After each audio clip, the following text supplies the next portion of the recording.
Mheshimiwa mtazamaji wa Mokenya TV mahali popote ulipo, naomba nikusalimie hujambo. Natumai umzima ubuheri wa afya, nami penye nipo kukwema. Karibu katika mwendelezo wa matukio haso kuchanganua siasa katika taifa la Kenya. Hali ya wasiwasi imeweza kutanda Ichaweri anakotoka aliyekuwa rais wa 4 Uhuru Kenyatta baada ya mashambulizi kushuhudiwa. Katika kanda hii nitakueleza nani amemvamia Uhuru Kenyatta na sababu ni zipi zimechangia yeye kuvamiwa kisiasa. Lakini taifa la Kenya tunapokaribia uchaguzi wa 2027, tutakuwa tumeshuhudia makubwa na mabadiliko mengi na kujua siri ambazo hungeweza kuzijua ama mimi ambazo zingeweza kuzijua. Kuna kanda naomba kuiweka hewani kwa sababu itaunda msingi kuhusiana na mashambulizi ama kuvamiwa kwa Uhuru Kenyatta. Lakini kabla niweke hiyo kanda, nashukuru wote ambao mnatazama hii kanda mahali popote mlipo, mzidi kubarikiwa. Lakini kwa heshima na taadhima, unapoendelea kutazama hii kanda, tukabidhi like. Kuna alama ya kidole hapa chini mwa kanda. Bonyeza hiyo alama ya kidole kama njia moja ya kutukabidhi like, na ikiwa hauja subscribe na kuomba tu ukaweze kusubscribe. Ikiwa umeandikiwa subscribed, usiponyeze kwa sababu tayari wewe ni subscriber. Asante kwa kuzidi kunipiga jeki, barikiwa. Lakini ikiwa umeandikiwa kwa subscribe, inamaanisha hauja subscribe. Bonyeza hicho kitufe ambacho kipo hapo chini mwa kanda ili kubadilishiwa na kuandikiwa subscribed. Kando yake kuna kengele, bonyeza kengele ili upate kanda zote pindi tu tunapoziweka katika mtandao huu wa Mokenya TV. Without wasting your time, back to our analysis. Msaidizi wa Rais William Ruto ambaye anaitwa Faruk Kibet amemvamia aliyekuwa rais katika taifa la Kenya Uhuru Kenyatta. Amemvamia kivipi? Tusikize vile ameweza kurusha makombora makali kwa Uhuru Kenyatta.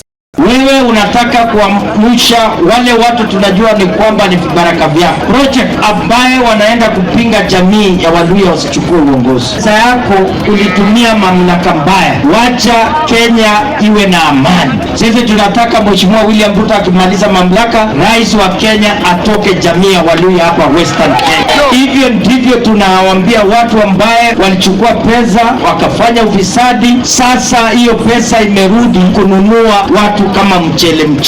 Wale walitumia mamlaka miaka 10 bila kujali maisha ya watu, rather than we want somebody ambaye ameenda retire aende apumzike. Wewe ambaye tunajua usiku unapanga nini, wewe ambaye unasema Waluhya wasiingie kwa cheo ya kurithi nchi.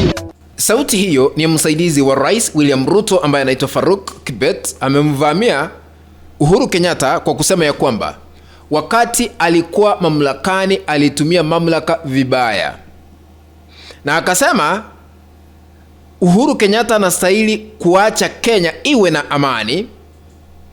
Wakati walipokuwa mamlakani alidai kwamba waliweza kuhusika kwa ufisadi, na sasa hela hizo ndizo wanatumia kununua watu wengine sasa hivi. Amesema kama mtu amestaafu anastahili kustaafu na kuenda kupumzika kabisa nyumbani. Now, I want to put Faruk Kibet's remarks into perspective. Kwa nini anamvamia Uhuru Kenyatta? Dr. Fred Matiang'i factor and Edwin Sifuna's new political wave. Uwepo wa Daktari Fred Matiang'i katika siasa na Edwin Sifuna ambaye alianzisha mchakato wa Linda Mwananchi, ndio maana Faruk Kibet, kwa sababu yeye anampigania William Ruto, sasa haridhiki vile uwepo wa Daktari Matiang'i katika siasa na kuwania kiti cha urais 2027. Kwa sababu anawania kiti cha urais akitumia chama cha Jubilee, Sasa anaona mwenye anatoa ufadhili sio mwingine ila tu ni Uhuru Kenyatta. Edwin Sifuna wakati alianzisha kampeni hapa na pale, kwa sababu alifanikishwa kufanya mikutano miwili, moja kule Kitengela Kajiado na ingine Amalemba Kakamega, wakasema financier yule ambaye anatoa ufadhili sio mwingine ila tu ni Uhuru Kenyatta. Madai hayo yakawa yametolewa, sasa hawawezi kuridhika na Uhuru Kenyatta. Ndio maana wanasema alihusika kwa ufisadi na hizo hela ndizo anazozitumia sasa hivi kuchafua siasa za Kenya. Siku 3 zilizopita Dr. Fred Matiang'i aliweza kusema ya kwamba Uhuru Kenyatta wakati alipokuwa mamlakani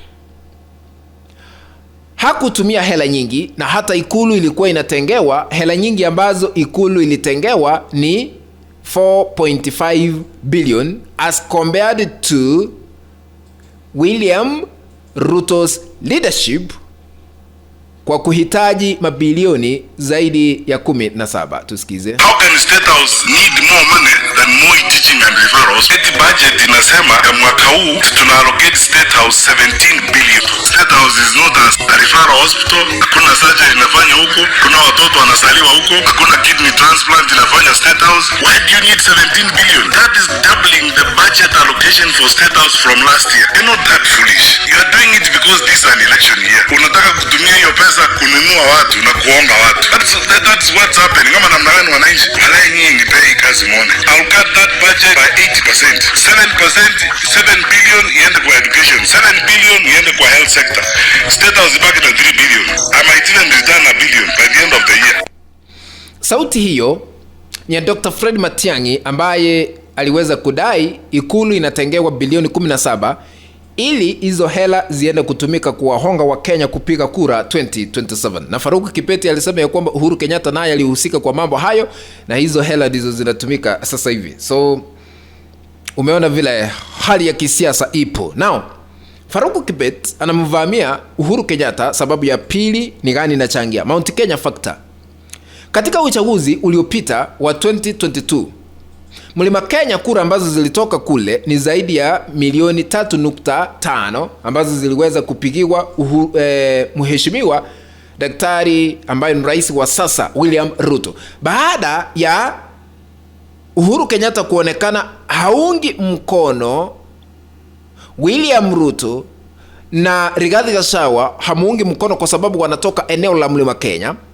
Wameona hizi kura zimeondoka, kwa hivyo kushinda 2027 itakuwa ngumu. Ndio maana anatumia matamshi kwa kusema ya kwamba baada ya William Ruto, yule ambaye atachukua uongozi ni Muluya, ili kwa sababu wameona kura ambazo zinaweza kutoa usaidizi ili William Ruto kuchaguliwa kwa mara ya pili zinaweza kutoka eneo la magharibi mwa Kenya. Ndio maana mara mingi tunashuhudia Faruku Kibet akiwa katika eneo la Western, kwa sababu wanataka kujaribu kila wawezalo kuhakikisha ya kwamba wamezipata kura za eneo la Western ili ziongezwe kwa William Ruto katika uchaguzi ujao wa 2027.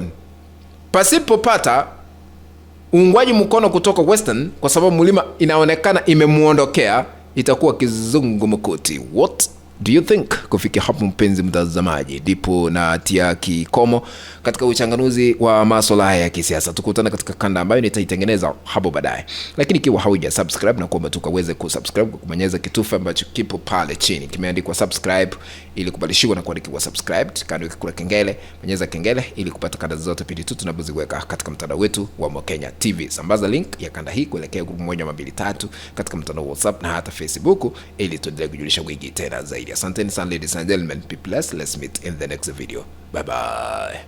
Thank you for watching. Adios.